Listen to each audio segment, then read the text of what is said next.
All of you, today we start our next topic of synthesis.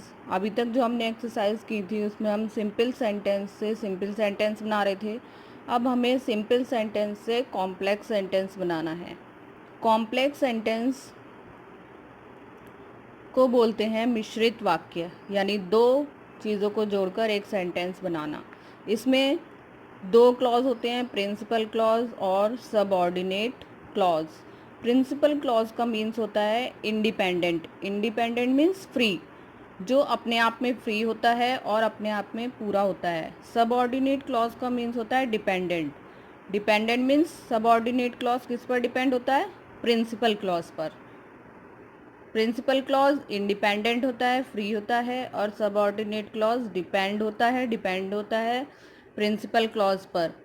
और subordinate clause three types का होता है: noun clause, adjective clause, adverb clause. जो adverb clause, noun clause होता है वो noun का कार्य करता है, संज्ञा का कार्य करता है, एडजेक्टिव विशेषण का, और एडवर्ब क्रिया विशेषण का. तो मैंने 3 सेंटेंस लिखे हैं, उनके थ्रू मैं आपको बताऊंगी कि हम कैसे पहचान सकते हैं नाउन क्लॉज, एडजेक्टिव क्लॉज और एडवर्ब क्लॉज को. फर्स्ट सेंटेंस है I know where she lives. मैं जानती हूँ. वेयर शी लिव्स, वह कहाँ रहती है. तो जो आई नो है वो प्रिंसिपल क्लॉज है, वो अपने आप में एक पूरा मीनिंग है उन दो शब्दों का. आई नो, मैं जानती हूँ, अपने आप में एक सेंटेंस है. हम इस सेंटेंस को यहाँ ख़त्म भी कर सकते हैं. तो प्रिंसिपल क्लॉज क्या होता है?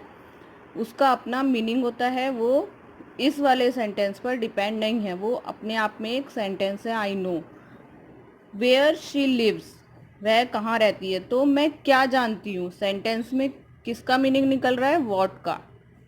तो जब भी सेंटेंस में क्या का मीनिंग निकलेगा, आई नो, मैं जानती हूँ, क्या जानती हूँ? वेयर शी लिव्स, वह कहाँ रहती है. तो ये व्हाट जो है ये नाउन क्लॉज है. जब भी सेंटेंस, व्हाट ज़्यादातर नाउन क्लॉज में ही यूज़ होता है. जब भी सेंटेंस में क्या, किसको, कौन, ऐसा अर्थ निकलेगा, जब हम हिंदी निकालेंगे सेंटेंस की, तब तक वहाँ पर नाउन क्लॉज होगा. नेक्स्ट सेंटेंस है this is the place where I was born. यह वह जगह है जहाँ पर मैं पैदा हुई थी. जब भी वेयर बीच में स्टार्ट होता है सेंटेंस के, उसका मीनिंग कहाँ की जगह, जहाँ हो जाता है. और हमेशा एडजेक्टिव क्लॉज जब भी होगा तो उससे पहले नाउन होगा. प्लेस नाउन है और नाउन को ही मॉडिफाई करता है एडजेक्टिव क्लॉज. तो जब भी सेंटेंस में वेयर होगा और उससे पहले नाउन होगा. सबसे पहले तो जब भी कॉम्प्लेक्स सेंटेंस बनते हैं वो कंजंक्शन को जोड़ने से बनते हैं. बिना कंजंक्शंस के कॉम्प्लेक्स सेंटेंस नहीं बन सकते. तो वेयर कंजंक्शन है, व्हाट कंजंक्शन है. मैं अभी आपको बताऊंगी आगे कि हम कौन कौन सी कंजंक्शंस यूज़ कर सकते हैं. तो जब एडजेक्टिव नाउन को मॉडिफाई करता है तो यहाँ वेयर क्या है? एडजेक्टिव क्लॉज है, और प्लेस नाउन है. नाउन को मॉडिफाई कर रहा है, इसलिए यहाँ एडजेक्टिव क्लॉज है. नेक्स्ट सेंटेंस है I found this purse where you were standing. यहाँ पर भी वेयर का यूज़ हुआ है. और एडवर्ब क्या होता है? क्रिया विशेषण, जो वर्ब की विशेषता को बताता है. फाउंड इस सेंटेंस में वर्ब है. तो मैंने क्या पाया? अपना purse. I found this purse, मैंने इस पर्स को पाया. कहाँ पर पाया? तो फाउंड की जो विशेषता बता रहा है वो क्या बता रहा है? यू वर स्टैंडिंग, जहाँ तुम खड़े थे. मैंने उस पर्स को कहाँ पाया? जहाँ तुम खड़े थे. तो जो वेयर है यहाँ पर, ये जो बाद वाला सेंटेंस है वो एडवर्ब क्लॉज है. तो noun clause, adjective clause, adverb clause. तो आपकी जो फर्स्ट एक्सरसाइज है, एक्सरसाइज 25, वो नाउन क्लॉज के अकॉर्डिंग है. एक्सरसाइज 25 जो आपकी कॉम्प्लेक्स सेंटेंस है वो नाउन क्लॉज के अकॉर्डिंग है. सबसे मेन बात, कॉम्प्लेक्स सेंटेंसेस हमेशा कंजंक्शन को जोड़ने से ही बनते हैं. बिना कंजंक्शंस के कॉम्प्लेक्स सेंटेंस नहीं बन सकते.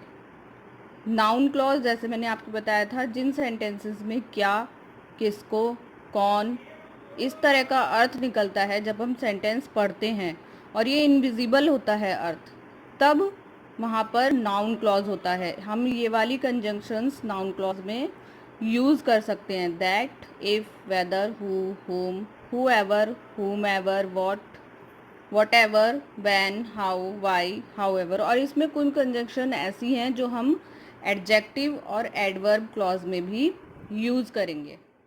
नाउन क्लॉज भी कई तरह से होता है, कई तरह के सेंटेंस इन सेंटेंसेस में आते हैं, जैसे सब्जेक्ट प्लस वर्ब, यानी सब्जेक्ट के साथ वर्ब, सब्जेक्ट के साथ कॉम्प्लीमेंट, वर्ब, प्रिपोजिशन, ऑब्जेक्ट और सब्जेक्ट और वर्ब।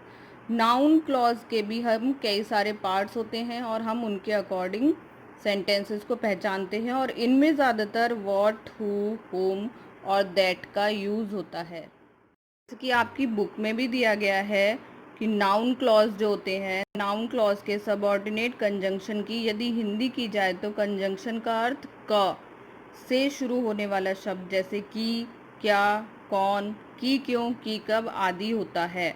जैसे मैंने अभी आपको बताया था, जब हम सेंटेंस का मीनिंग निकालेंगे तो उनमें इन सब का अर्थ हमें इनविजिबल हमें फील होगा, हमें पता चलेगा। तो हमें दैट और डब्ल्यू एच यानी जितने भी क्वेश्चन वर्ड्स होते हैं उनको लगाकर नाउन क्लॉज को लगाकर हमें सेंटेंस को पूरा करना है। जैसे फर्स्ट है subject of verb. Subject of verb principal clause की वर्ब के सब्जेक्ट के रूप में। He says something, it is not correct. He says something, उसने कुछ कहा, इट इज़ नॉट करेक्ट, वह सही नहीं है, यह सही नहीं है, यानी कि उसने जो कहा वो सही नहीं है। तो उसने क्या कहा, क्या मीनिंग निकल रहा है, उसने क्या कहा जो सही नहीं है। वॉट ही से इज़ नॉट करेक्ट। तो यहाँ पर क्या का मीनिंग निकल रहा है, हमने वॉट का यूज़ किया है। वॉट का ही यूज़ होता है ज़्यादातर जहाँ पर क्या का मीनिंग निकलता है। वॉट ही से इज़ नॉट करेक्ट। कैसे बनाया हमने सेंटेंस, वॉट ही से समथिंग का यूज़ नहीं करेंगे, इज़ नॉट करेक्ट सब्जेक्ट को बार बार यूज़ नहीं करेंगे। नेक्स्ट है object of transitive verb. Principal की वर्ब के ऑब्जेक्ट के रूप में। He may be guilty, I can not say, वह गिल्टी है, गिल्टी मीन्स उससे गलती हुई है, आई कैन नॉट से, मैं नहीं कह सकता।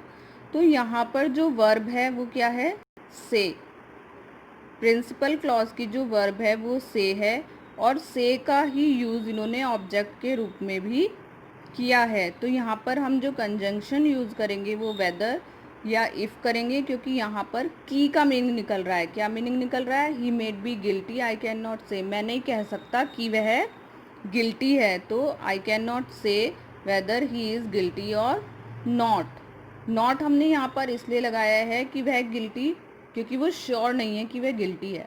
वो कह रहा है कि मैं नहीं कह सकता कि वो गिल्टी है या नहीं। अगर वो श्योर होता तो हम इफ़ के बाद ही इज़ गिल्टी कर देते, लेकिन वो इस सेंटेंस में श्योर नहीं है, ही इज़ गिल्टी और नॉट। नेक्स्ट है where have you put my book, tell me. तुमने मेरी किताब कहाँ रखी है, टेल मी, मुझे बताओ। तो हम जब भी इस टाइप के सेंटेंस बनाएंगे, क्वेश्चन मार्क वाले सेंटेंस बनाएंगे, हमें उन सेंटेंसेस को असर्टिव में बनाना है। असर्टिव में जैसे क्वेश्चन वर्ड होता है तो वेयर यू हैव यू, लेकिन जब हम नीचे बनाएंगे तो वेयर यू हैव, सब्जेक्ट पहले आ जाएगा, हेल्पिंग वर्ब बाद में आएगी। इस सेंटेंस में where you have put my book को प्रिंसिपल क्लॉज की वर्ब टेल के ऑब्जेक्ट में लिया गया है, और यहाँ पर वेयर का हिंदी अर्थ क्या है, कहाँ, कि तुमने मेरी बुक कहाँ रखी है। जबकि मैंने आपको भी बताया था अगर वेयर बीच में आ जाएगा तो हम उसको जहाँ से मीनिंग निकालते हैं। तो कैसे बनाया, tell me where you have put my book, subject पहले आ गया, हेल्पिंग वर्ब बाद में आई है।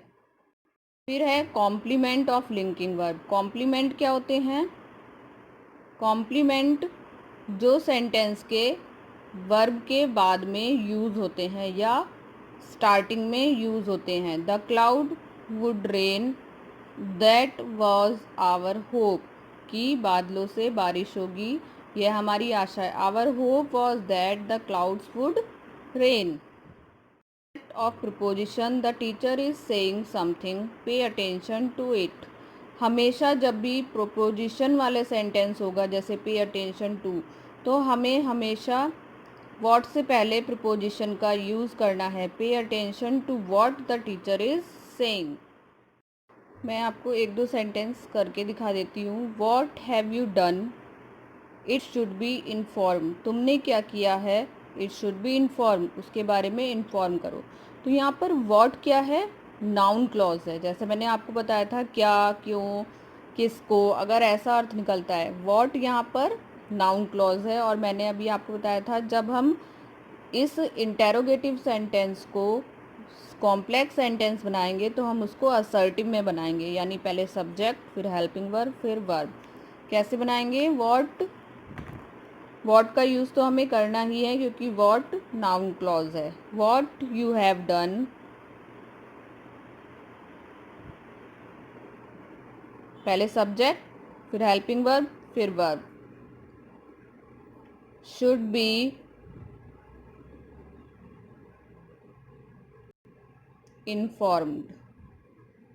ओके, तो कैसे करना है? वॉट का यूज़ हमें करना ही है। Have, you have done, should be inform. हमें इंटेरोगेटिव सेंटेंस को असर्टिव में बनाना है। Is going to rain, I am sure of it. बारिश होने वाली है या बारिश होगी, I am sure of it, मैं श्योर हूँ। किस लिए श्योर हूँ? कि, जैसे मैंने आपको बताया था इसमें इनविजिबल आंसर होता है। I am sure that, that का मीन्स होता है कि। I am sure that it is going to rain. तो दैट का यूज़ करेंगे, जितने भी क्वेश्चन वर्ड्स हैं उनका यूज़ करेंगे हम नाउन क्लॉज में। और हमारी जो फर्स्ट एक्सरसाइज है, एक्सरसाइज 25, वो भी हमारी नाउन क्लॉज के अकॉर्डिंग ही है। 25 के कुछ सेंटेंस मैं आपको करके दिखा देती हूँ। स्टोल द पर्स, तुमने पर्स चुराया है। डू यू डिनाई इट, क्या तुम इससे एग्री करते हो या नहीं, क्या तुम इसको मानते हो या नहीं। तो कैसे लिखेंगे? Do you deny that you stole the purse. यहाँ पर की, दैट मीन्स की। डू यू डिनाई दैट, क्या तुम डिनाई करते हो कि तुमने पर्स चुराया है। सेकंड है what have I done, please tell me. कैसे बनाएंगे? Tell me what I have done. He will succeed, I hope. I hope whether he will succeed or not. इस तरह के जो सेंटेंस होंगे होप वाले या जिनमें क्लियर नहीं होगा, उसे आशा है कि वह सफलता प्राप्त करेगा, वो श्योर नहीं है, तो हम वेदर या इफ़ का यूज़ करेंगे और बाद में और नॉट भी लगाएंगे। Who wrote the Shakuntalam, can you tell me. Tell me who wrote the Shakuntalam. I hope आपको नाउन क्लॉज समझ में आ गया होगा। और नाउन क्लॉज के बाद हमारी एक्सरसाइज है एडजेक्टिव क्लॉज की। ये एक्सरसाइज 25 आपको कंप्लीट करनी है। Thank you.